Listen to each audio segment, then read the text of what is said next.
My phone is listening to me, and before you roll your eyes, I'm asking you to check the references and resources that I shared below this video so you can see it for yourself. So yes, there is hijack happening, and today I'm going to show you how to reverse it. We're going to do it together. Last week something happened that snapped me out of autopilot zone, and I was talking to my friend. We were talking about those typewriters. We spent about 45 minutes together. And the next day I'm going on YouTube and my feed is full of those type of videos that talks about typewriters. And first I didn't think about it, but then it's like, that's an odd video. I don't usually watch that. But then I remembered the conversation. I was not interested in typewriters. My friend was. But because I saw it on YouTube feed, I started checking out one video, and then it led me to another and then to another. So what I realized is that algorithm is not only predicting my behavior, it's actually shaping it. I'll show you 3 examples backed by the research, and then I'm also gonna share with you 5 steps we can take to protect ourselves, protect our privacy, and take control back. The first thing I learned is there's a thing that's called cross-app tracking web. What it means is your phone is not really recording ourselves. In this situation that I shared with you, that wasn't the case. It's actually a bit creepier.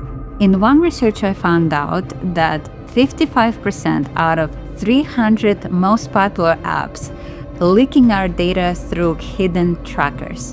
And let me explain what that means. Trackers are a piece of data that sends our information to marketer and data brokers. And this is called cross-app data sharing. It's not that those apps talk to each other. They just talk to the same data brokers. So if the system sees that I'm talking to someone for 45 minutes, it tracks our location.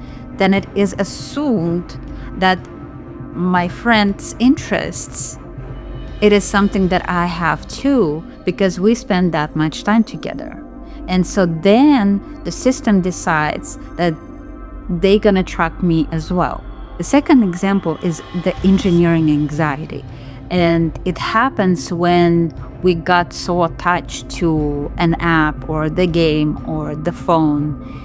And in my instance, I would not go to brush my teeth without the phone. And while I'm doing it, I would watch the YouTube video, and was watching peaceful videos. And I think it's a good thing to do, actually, but it still was distracting me. So I tested myself, and I started leaving the phone in another room when I was brushing my teeth. And it was difficult. I noticed this craving, like I really want to search and I need to ask a question, and then I found some reasons in my mind why I need to have my phone and I need to look into something. I remembered one situation when I was brushing my teeth. I started searching a question that is related to my work, and it took me an hour to complete this search. So the other research I found is that meta apps such as like Facebook and Instagram, they use in-app browsers that inject tracking code into the pages we visit.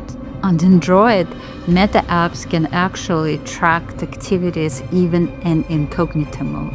What I see is they're not only watching our behavior, they learn how to keep us hooked. So here's the third example. Let's say I'm watching a video on how to be productive and organized, and I spent 2 hours watching this video. I could actually do something to stay productive instead of watching something. After I limited my social media consumption, I got my power back. For one, I noticed that I'm more aware of my thoughts, surrounding. It's just really strange how I got numb with time from being too busy all the time.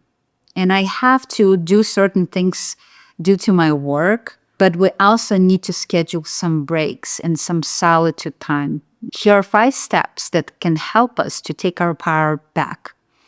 Step number 1 is we can do the 24-hour phone diary. What does it mean? It's when we tracking and writing down intentional and unintentional use of the phone, even when we just picked in our hands.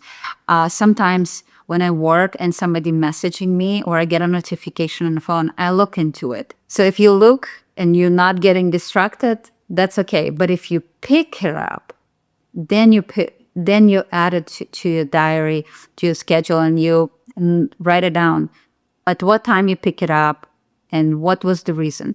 And by the end of the day, you counting how many times you picked up your phone intentionally and how many times unintentionally. And if the gap is wide, then there is something you need to work on. In my instance, my gap was white. Step number 2, we can actually make our phone annoying. First of all, we can turn off all the notifications, all the badges, anything except messages from real people. Other things we can do is to move all our apps into a folder with the title, Waste My Time, with a question mark.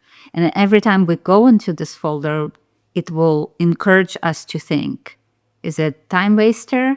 Do you have time to waste? Step number 3, we can actually starve the algorithm. And how can we do that?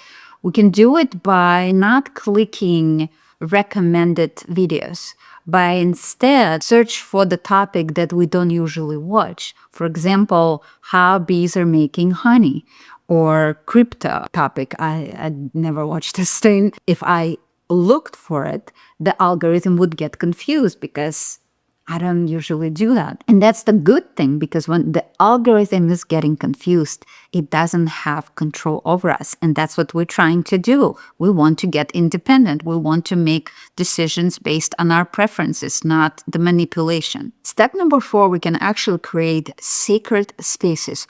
In my instance, I do not take the phone into my bedroom after 9 p.m. If there is no friction and you don't use the phone at this time, let's say at 9 or after 9 p.m., or you don't really taking it to your bathroom, then pick another thing if you're using it too much. But if you don't use it too much, then don't worry about it. Then this video is not for you. Step number 5, we can ask ourselves 3 questions. And with these questions, we can actually break out this impulsive behavior. So for example, you come to YouTube and you started watching videos. You can ask yourself a question. Do I come here for this, or the algorithm put it in front of me? Who's in control? Question number 2, we can ask ourselves, will it help me, or we are avoiding something? And if the answer is yes, then the question number 3 is, what am I avoiding?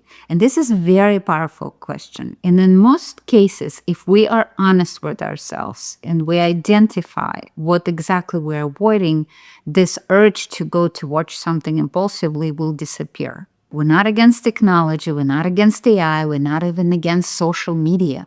What we're against is this unconscious living, this invisible manipulation that happens without our permission. And I'm challenging you to pick one of these 5 steps we went over and try it for 48 hours at least. And see if there is a friction, because if there is, you definitely need it. If you're interested in part 2 on the same topic, then hit the subscribe button. Once you know how the algorithms work, you can't unsee it. And that's when you get your power back. Thank you so much for watching. I'll see you in the comments.